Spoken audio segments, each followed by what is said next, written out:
The auction hall smelled like rust and fear. Captain Jiho walked through the crowded space station, his boots making heavy sounds on the metal floor. All around him, aliens from 100 different worlds pushed and shoved to get closer to the stage. Their voices created a loud noise that hurt his ears. Jiho hated this place. He hated everything about slave auctions, but his mission required him to be here. The Galactic Council needed information about the crack slave trade, and someone had to gather evidence. That someone was him. He stood at the back of the hall, his human face hidden under a dark hood. Most aliens here barely noticed humans anyway. Earth was still new to the galactic community. Humans were considered weak and emotional. That was fine with Jiho. Being underestimated had saved his life more than once. On the stage, the Cracks auctioneer brought out another creature. This one looked like a floating jellyfish with too many eyes. The crowd shouted numbers. Credits flashed on screens. Within minutes, someone bought the creature. Guards dragged it away through a side door. Jiho recorded everything on his hidden camera. Each sale was another crime to report. Each buyer was another criminal to track down. The council would shut down this operation eventually. But not today. Today he could only watch and wait. Then something changed.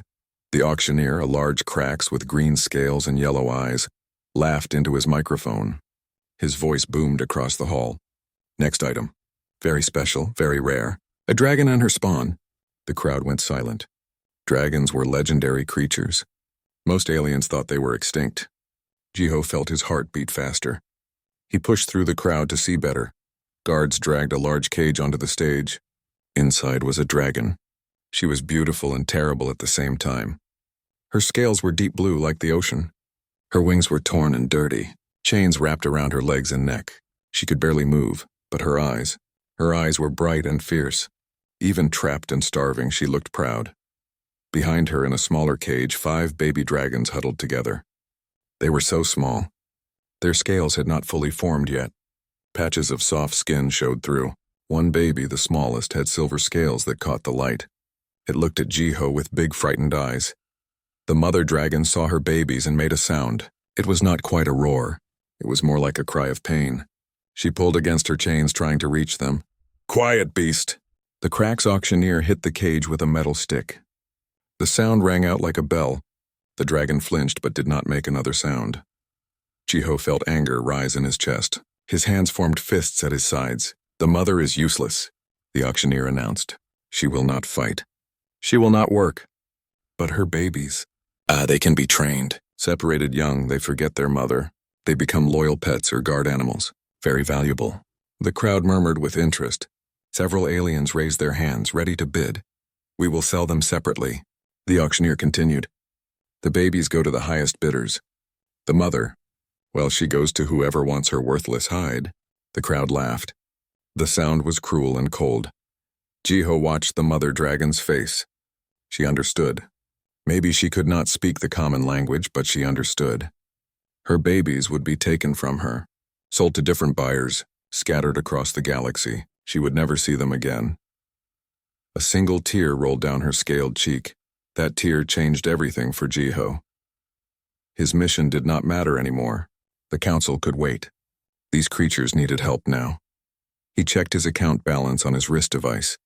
His last combat bonus had just been deposited. It was a large amount. He had planned to send most of it home to Earth, to his sister and her kids. They needed it.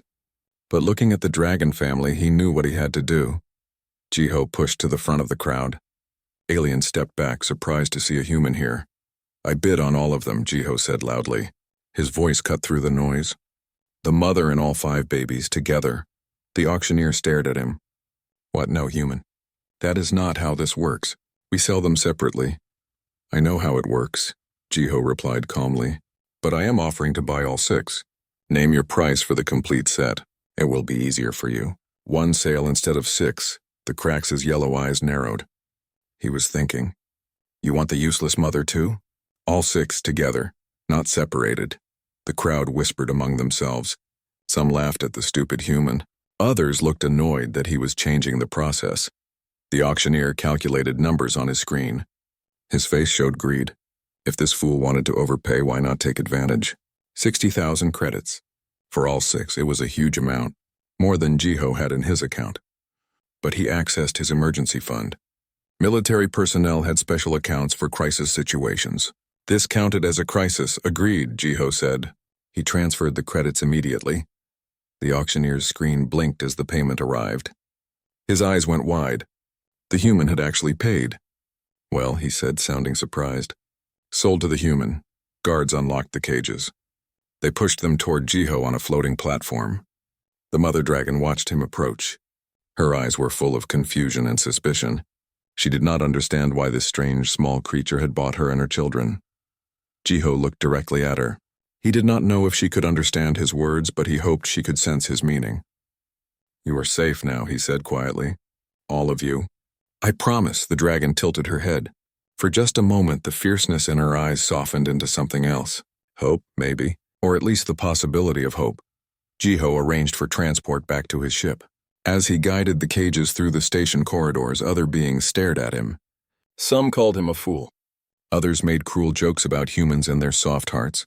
Jiho ignored them all. He had spent his entire savings. His sister would be disappointed. The council would probably be angry when they found out he had broken protocol. None of that mattered. He looked at the smallest baby dragon with silver scales.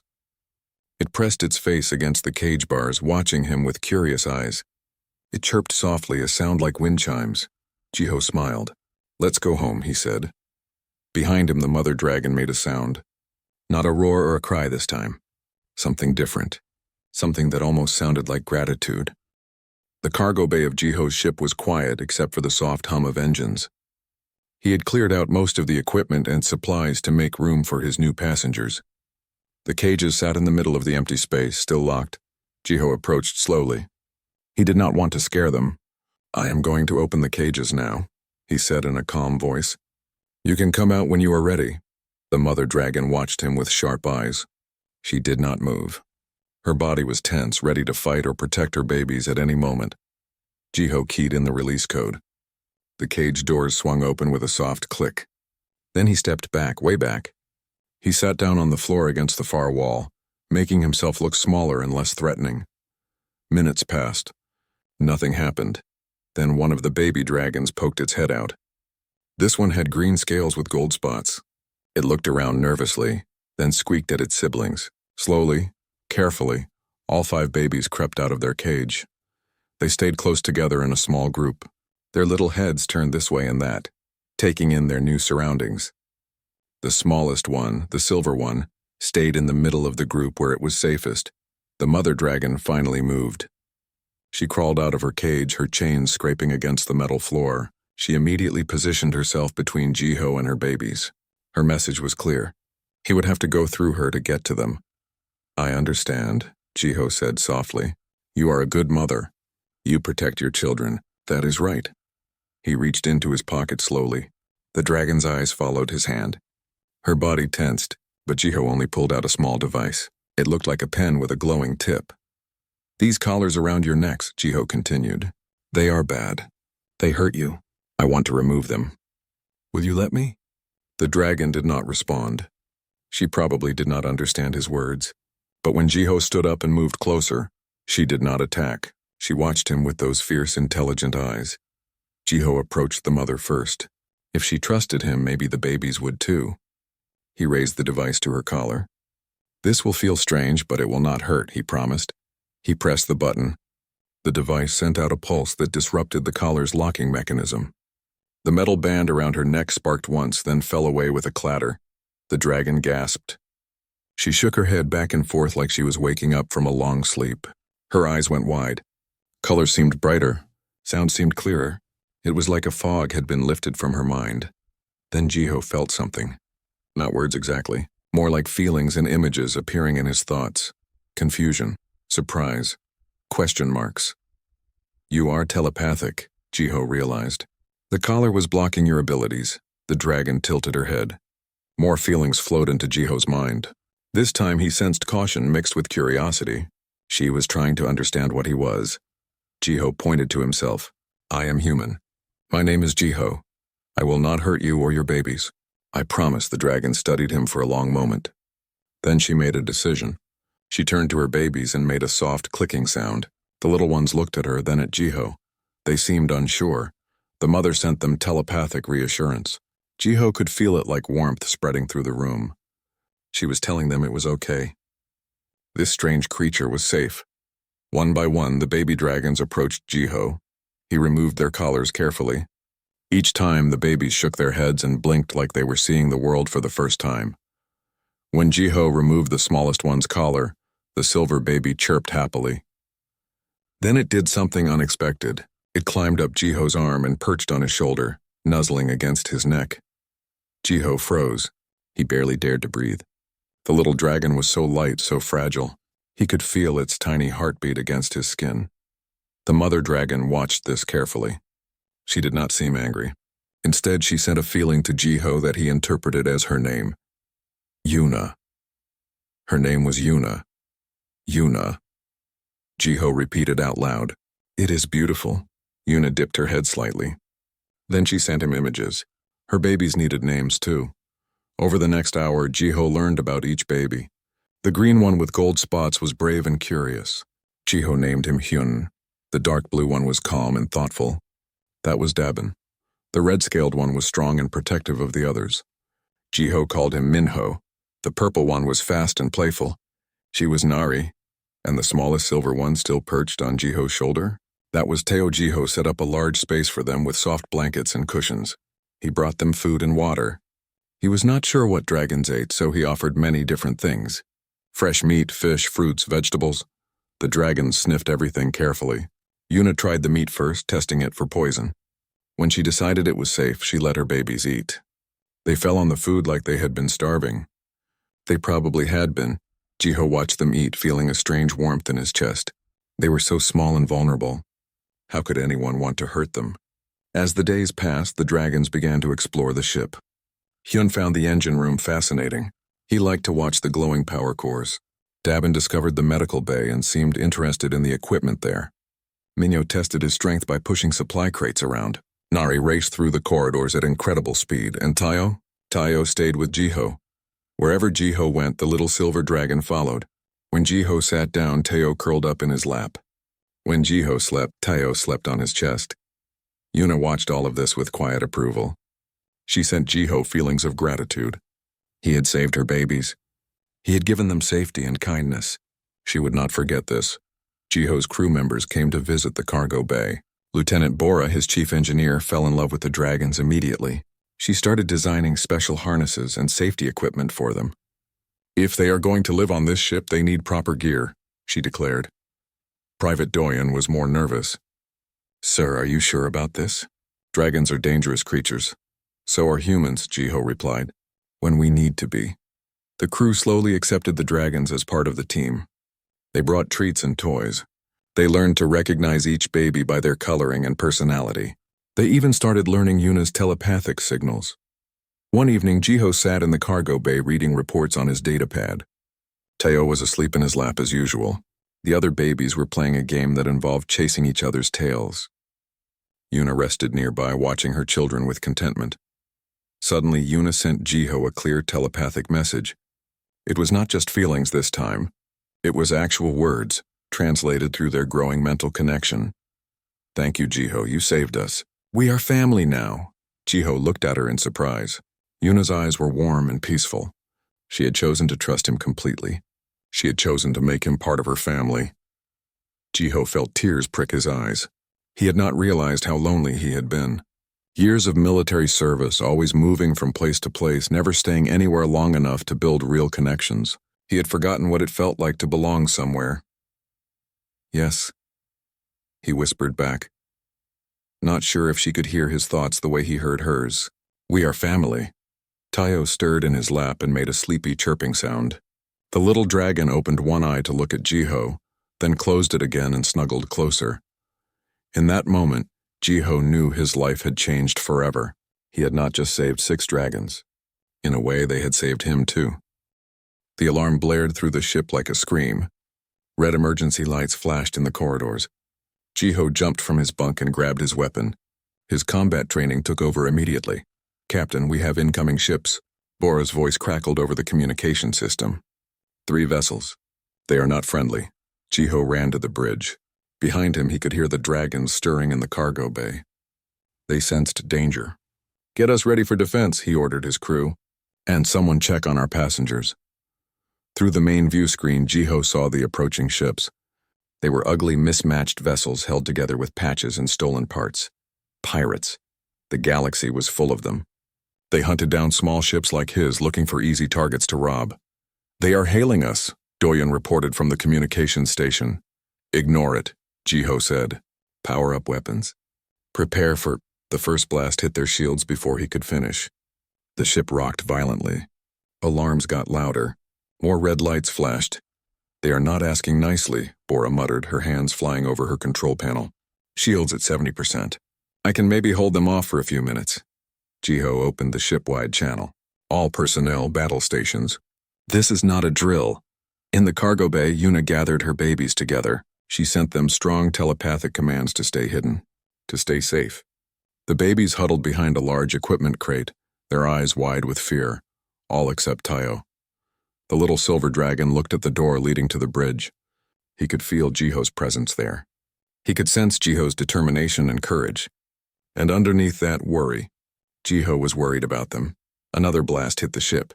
This one was stronger. The shields flickered. Sparks flew from damaged control panels. The pirates were focusing their fire, trying to disable the engines. "Shields at 40%, Bora reported. She sounded scared now. "Captain, they are going to board us." "Then we will be ready," Jiho said grimly. He checked his weapon. It was fully charged. "Everyone arm yourselves. If they breach the hull, we fight." The pirate ship split up. Two continued firing while the third moved close. Very close. It attached itself to the side of Jiho's ship like a parasite. Everyone heard the terrible sound of metal cutting through metal. "They are breaking through the cargo bay door," Doyen said. His voice shook. "Captain, the dragons are in there." Jiho's blood went cold. "Secure the bridge." "I am going down there, sir. That is crazy. That is an order." Jiho ran through the corridors. His boots pounded on the metal floor. He could hear the sound of cutting getting louder. They were almost through. He burst into the cargo bay just as a large section of the wall exploded inward. Smoke filled the room.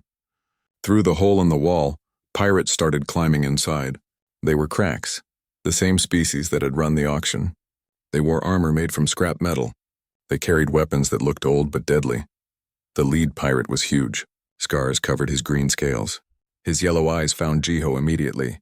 "A human," he laughed. His voice was rough and mean. "This will be easy. Give us your cargo and we might let you live." "Get off my ship," Jiho said. His voice was steady. He raised his weapon. The pirate laughed harder. "Brave little human. Stupid but brave." Behind the crates, Yuna hissed. She wanted to protect Jiho, but she had to protect her babies too. She could not do both. Her mind raced with impossible choices. More pirates climbed through the hole. 5, 6, 7 of them, too many. They spread out surrounding Jiho. Their weapons pointed at him from all directions. "Last chance, human," the lead pirate growled. "Drop your weapon." Jiho's mind worked fast. He could not win this fight, but maybe he could buy time for his crew to do something. Maybe they could send a distress signal. Maybe help would come. It was a small hope, but it was something. "No," Jiho said simply. The pirates opened fire. Jiho dove behind a supply container. Energy bolts scorched the air where he had been standing. He returned fire, hitting one pirate in the shoulder. The alien howled and fell back, but there were too many. They advanced from all sides. Jiho fought hard, using his military training. He moved fast, used cover well, made every shot count, but he was one person against 7 armed pirates. One blast caught him in the side. His armor absorbed most of it, but the impact threw him against the wall. Pain exploded through his ribs. His weapon fell from his hands. The lead pirate walked over slowly. He kicked Jiho's weapon away. "Humans," he spat. "Always thinking they are heroes. Now you die like all heroes do. Alone and—" A sound cut him off. A high-pitched shriek that did not sound like any human or cracks.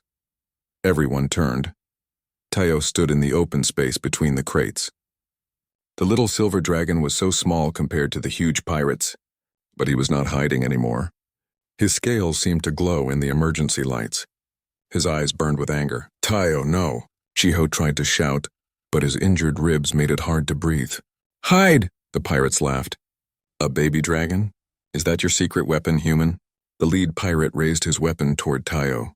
Dragon scales sell for good money. Even baby scales. Something inside Teo broke. No one was going to hurt his family. No one was going to hurt Jiho. He opened his mouth wide. Fire poured out.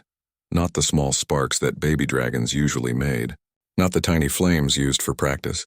This was real dragon fire. Hot and bright and powerful. The flames hit the lead pirate square in the chest.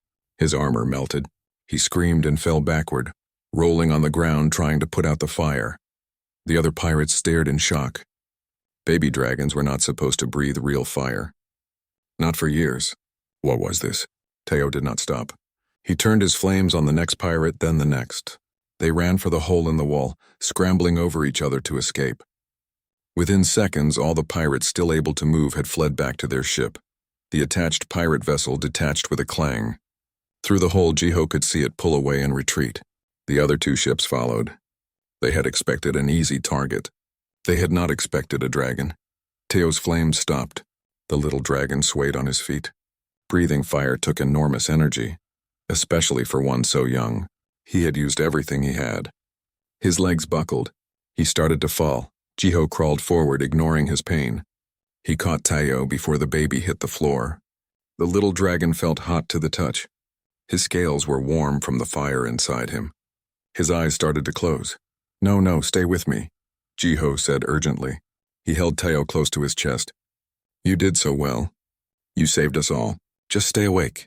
Yuna rushed over with her other babies following close behind. She sent waves of healing energy toward Teo through her telepathic connection. The other babies pressed close, adding their small strength to their mothers. Teo's eyes opened slightly. He looked up at Jiho's face. He was so tired. Using that much power had drained him completely. But he had done it. He had protected his family. He had protected the word formed in Teo's mind. It was clear and certain and true. It flowed from him to Jiho through their mental bond. Not just a word, a title, a relationship. A promise. Dad, Teo whispered into Jiho's thoughts. Dad. Safe now, Jiho froze. His eyes went wide. His heart seemed to stop and then start again, beating twice as fast. What did you say? But Teo's eyes had closed. He was asleep, exhausted from his heroic effort. He breathed slowly and deeply, curled safe in Jiho's arms. Jiho looked at Yuna. The mother dragon's eyes were gentle and knowing. She sent him a clear message. Dragons did not bond easily. They did not trust quickly. But when they did, it was forever. When a dragon chose someone as family, it was the deepest connection possible. Teo had not just saved Jiho. Teo had chosen him. Not as an owner. Not as a master. As a father. Bora's voice came over the communication system. Captain, are you okay? The pirates are retreating. We are secure. Jiho could not speak. His throat felt tight. He looked down at the small silver dragon sleeping in his arms. This tiny creature had risked everything to save him. Had called him Dad, sir? Bora's voice came again, worried now. We are fine, Jiho finally managed to say. His voice sounded rough. Everyone is fine. Secure the breach and check for damage. I will file a report later. He stood up slowly, cradling Teo gently. The other dragons gathered around him. Hyun chirped softly. Dabin touched his nose to Teo's scales, checking that his brother was okay. Minyo and Nari pressed close to Jiho's legs, offering comfort and support. Yuna walked beside Jiho as he carried Teo to a soft bed of blankets. She sent him feelings of approval and acceptance. Her baby had chosen well. Jiho was worthy of being called Dad. Jiho sat down, still holding Teo. The other babies climbed into his lap too, seeking closeness after the scary fight. Yuna settled down beside them all, her large body providing warmth and protection. They stayed like that for a long time. A family, battered and tired, but together, safe. And in his sleep, Teo smiled. 3 months had passed since the pirate attack. The hole in the cargo bay wall had been repaired. The ship ran smoothly again, but everything else had changed in ways Jiho never expected. The baby dragons were not so small anymore. They had grown fast, their bodies getting stronger every day. Their scales became brighter and harder. Their wings grew larger. Soon they would be able to fly properly, not just glide short distances. Hyun had become the thinker of the group. He spent hours studying star maps and tactical displays. When Jiho planned routes or analyzed mission data, Hyun watched carefully. The green dragon understood patterns and strategies. Sometimes he even suggested better approaches through telepathic images. Dabin discovered an amazing gift. One day, when Bora cut her hand on a sharp piece of metal, the dark blue dragon had approached slowly. He touched his nose to her wound and hummed softly. A warm glow spread from his scales. When he pulled away, the cut was healed. Not even a scar remained. Bora had stared in wonder. "He is a healer," she whispered. Minho kept testing his strength. The red dragon could now push supply crates that weighed 3 times what he did. He liked to help load and unload cargo. Doyen joked that Minho was the best crew member they had. Strong, never complained, and worked for free food. Nari was incredibly fast. The purple dragon could race from one end of the ship to the other in seconds. She loved playing chase with the crew members, zooming past them in a blur of color. Sometimes she moved so fast she was hard to see. And Tayo. The little silver dragon had remained the smallest, but he had developed something none of the others had. He could sense emotions, not just through telepathy like his mother. He could feel what people were feeling even from far away. When someone was sad, Tayo knew. When someone was scared, he knew. And he would go to them and offer comfort. He still stayed close to Jiho most of the time. Wherever Jiho went, Tayo followed. The crew had stopped being surprised when they saw the silver dragon perched on the captain's shoulder during meetings. Yuna watched her children grow with pride. She spent her time teaching them about their heritage, about dragon history and culture, about the old ways before dragons were hunted and enslaved. She taught them to be proud of what they were. She also learned about human culture from Jiho. She found it fascinating how humans formed families not just from blood but from choice, how they protected those weaker than themselves, how they valued loyalty and courage above strength and power. One evening, Jiho sat in the cargo bay with all 6 dragons. He was reading reports but not really paying attention. His mind was elsewhere. A new mission order had come through. "A dangerous one, you are worried," Yuna sent to him. Her telepathic voice was warm and concerned. "What troubles you?" Jiho looked up. All 6 dragons were watching him. Even the babies had sensed his mood. Tayo chirped softly and nuzzled his hand. "I received new orders," Jiho explained. "There is a cracks facility deep in enemy territory. We have intelligence that it is a major hub for their slave trade operation. The council wants my team to gather more evidence." "This is dangerous," Yuna stated. It was not a question. Yes, very dangerous.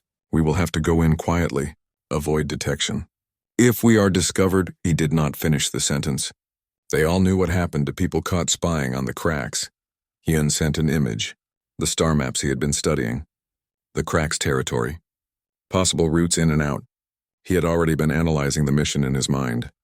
"You cannot go alone," Yuna said firmly. "We will come with you." "No," Jiho said immediately. "Absolutely not. It is too dangerous.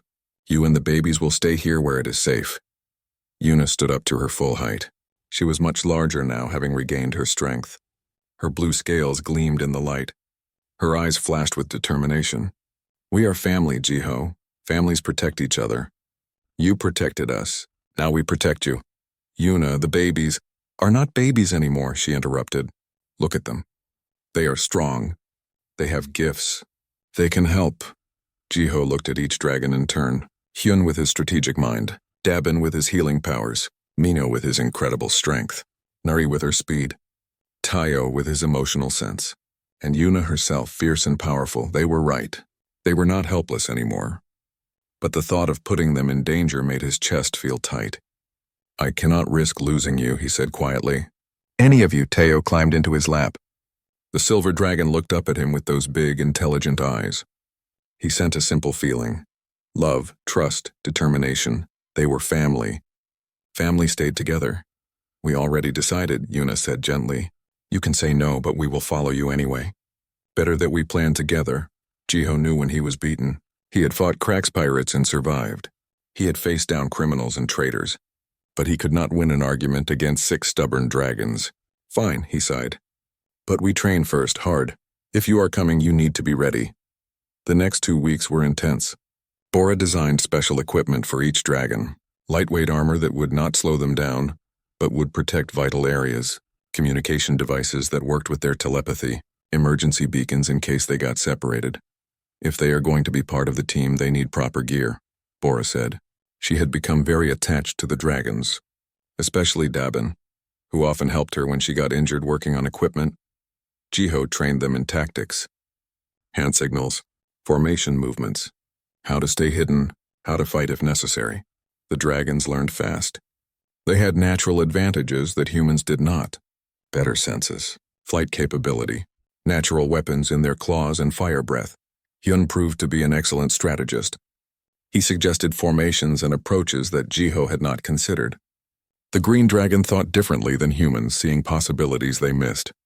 Dabin practiced his healing on small injuries. He learned to focus his power, to use it efficiently. In battle, resources are limited, Jiho explained. You need to heal the worst injuries first. Save your energy for when it is truly needed. Minho worked on controlled strength. It was not enough to be strong. He needed precision, the ability to break through a locked door without bringing down the whole building, to grab something firmly without crushing it. Nari practiced speed with purpose. She learned to scout ahead silently, to move fast but carefully, to relay information quickly. Her speed made her the perfect messenger and forward observer. Tayo's training was different. His ability to sense emotions could warn them of danger. If guards were nervous or suspicious, he would know before anyone else. If someone was about to attack, their hostile emotions would alert him. He became their early warning system. Yuna trained them all in aerial combat. We are dragons, she said proudly. The sky is our domain. Use it.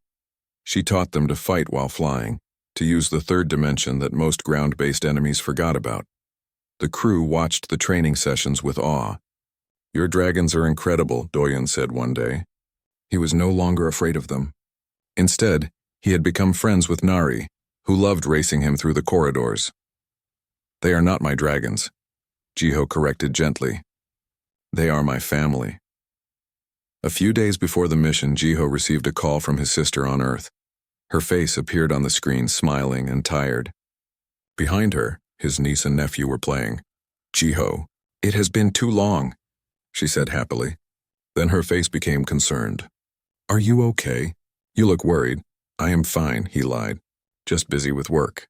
Is it about the money? She asked hesitantly. You have not sent any recently. We are managing okay, but Jiho felt guilt twist in his stomach. He had spent all his savings buying the dragons. He had planned to send money home, but that had become impossible. I'm sorry, he said. Something came up. An emergency. What kind of emergency? Now his sister looked really worried. Are you in trouble? Tayo chose that moment to jump onto Jiho's shoulder. The silver dragon chirped curiously at the screen, wondering who this new human was. His sister's mouth fell open. Is that a dragon? It is a long story, Jiho said. Then he smiled.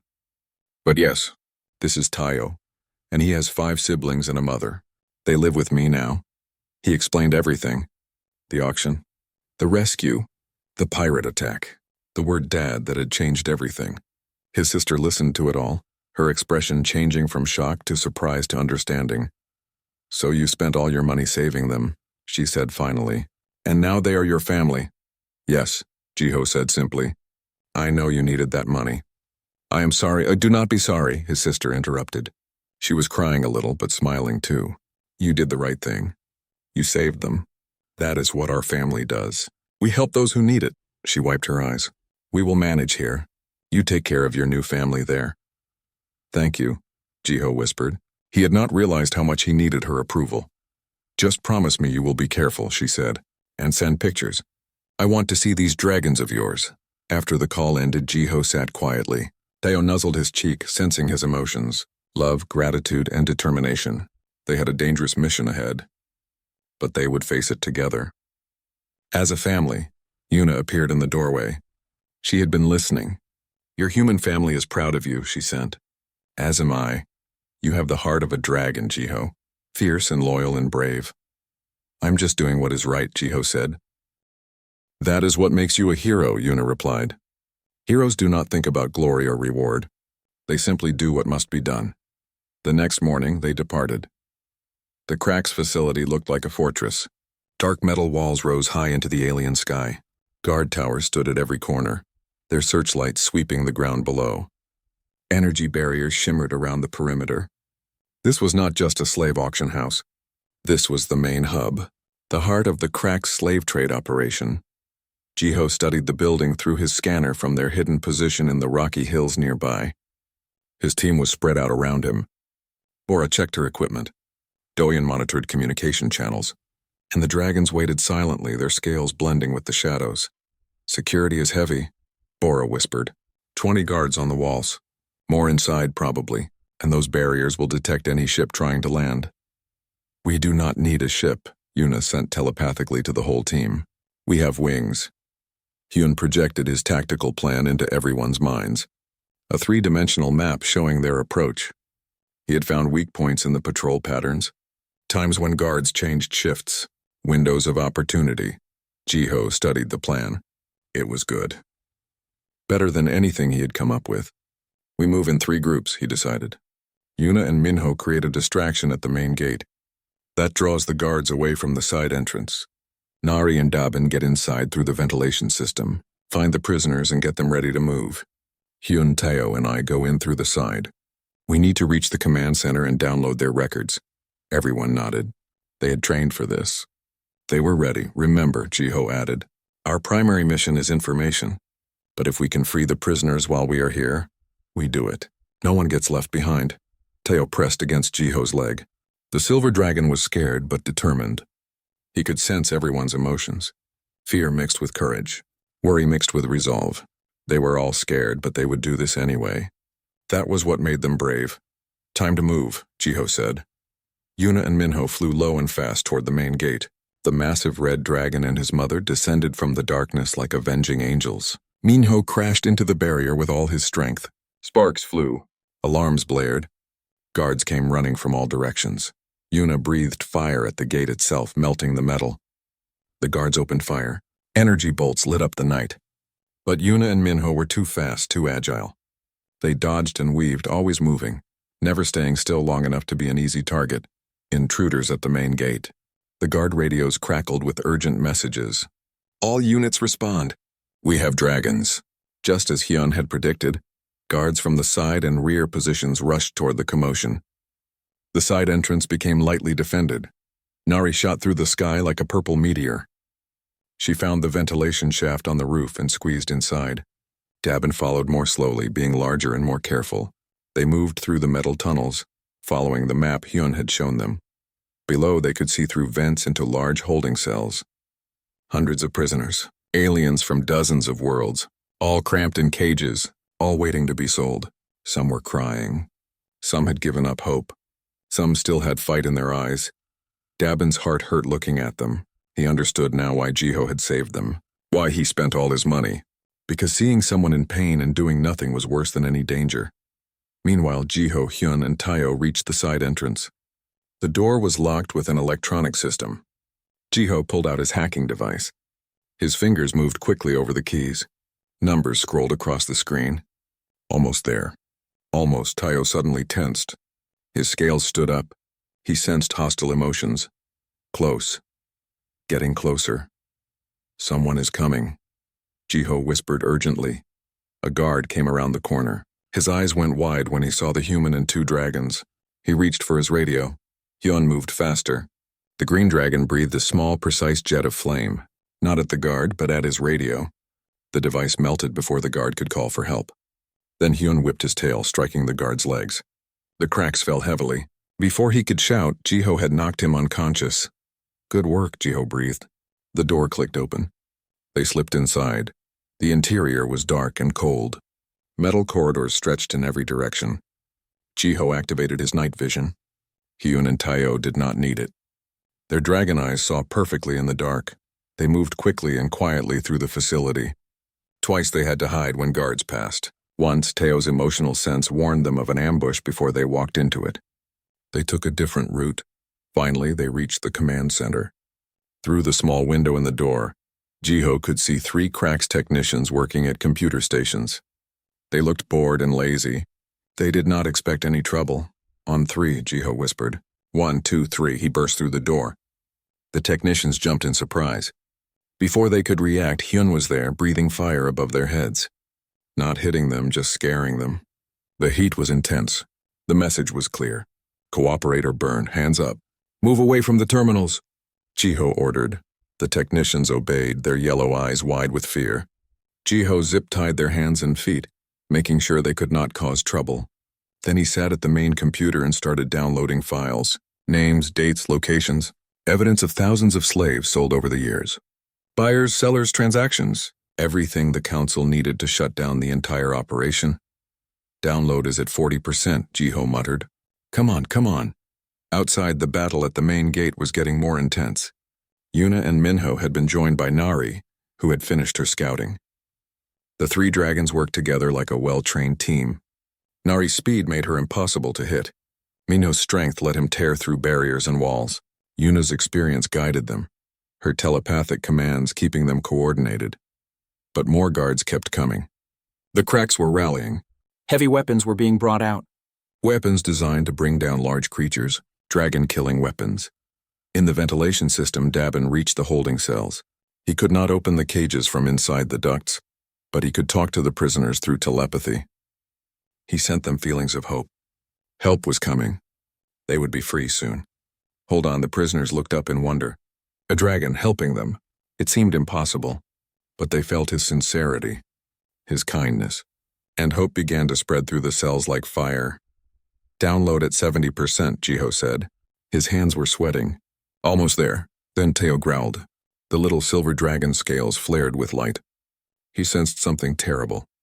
Emotions so cold and cruel they made him shiver. Someone evil was approaching. The command center door exploded inward.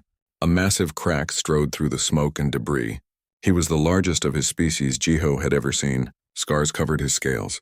His armor was black and decorated with bones. Trophies from victims, a human, the crack's commander said. His voice was like gravel grinding together. In my facility, stealing my data. He smiled, showing rows of sharp teeth. And you brought dragons. How convenient. I collect dragon scales. He raised a massive weapon. Not a normal gun.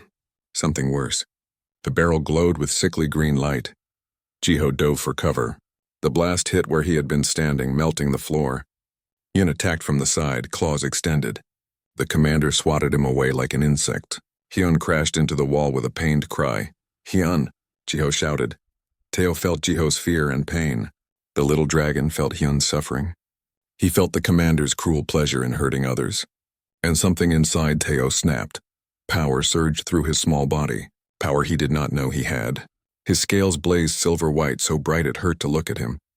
His eyes glowed like stars. That is my dad, Teo said. Not telepathically, out loud. His first spoken words. Small and high-pitched, but clear and strong. You will not hurt my dad. The commander laughed. Your dad? The human? Pathetic. He raised his weapon toward Teo. Say goodbye to your pet, human. Everything happened at once. Yuna felt her son's power spike through their connection. She abandoned the fight at the gate and flew with all her speed toward the command center. Minho and Nari followed. Dabin felt it too. He breathed through the ventilation duct, and his healing energy spread through the entire building. The prisoners felt their pain lessen, their strength return, their hope grow, and Teo unleashed everything. Fire poured from his mouth. Not normal dragon fire. This was pure energy, pure power. The flames were white-hot and bright as a sun. They hit the commander's weapon first, melting it instantly. Then they struck his armor, burning through the black metal. The commander screamed. He tried to back away, but the fire followed him. Teo was not just breathing flames. He was releasing every bit of protection, love, and fury he felt for his family. The wall behind the commander exploded. Yuna crashed through, roaring with mother's rage. Minho followed, his red scales glowing. Nari was a purple blur, striking from all angles. The commander was overwhelmed. Burned, battered, and beaten. He fell to his knees. Mercy, he gasped. Please, did you show mercy to those you enslaved? Yuna's telepathic voice was cold as ice. Did you show mercy to families you tore apart? Download complete, the computer announced in a cheerful voice. Jiho grabbed the data drive and stumbled to where Hyun lay. The green dragon was hurt but alive. Can you move? Jiho asked gently. Hyun nodded weakly. Dabin arrived through the ventilation,